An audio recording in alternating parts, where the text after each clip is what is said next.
IFM News. IFM News. IFM News. Live report.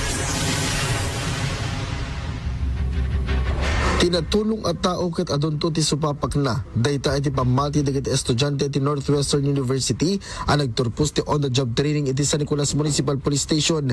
Dayto ket kalpasan ang isayang kanta ti outreach program kadagiti ubing iti Elite San Nicolas. Kuna ni Rizia Joy Timple may sa kadagiti intern ket naragsakan isuda anang ipaay ti regalo para kadagiti ubing ket ditoy anang ipaay ti school supplies ay ayam ken makmakan. Habang kami nag-outreach program ita barangay to sir, at para digiti kindergarten, ikan mi so dati, sir, digiti school supply da, may nga na papel, may nga notebook, may nga pencil, kan may nga sharpener, sir.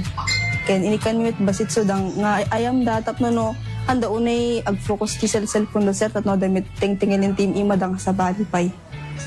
Ken inikan mi pa iti sabon da, sir, kada, kan makan, digiti sa dumay.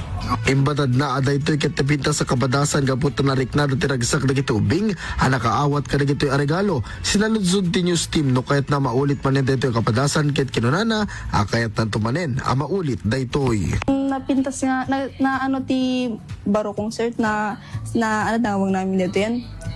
Di ma-explain na halo-halo ti happiness, kada excitement, agtitipon-tipon ita sir. Is this your first time, ma'am? Miki sali ti outreach program sir. When sir? Okay.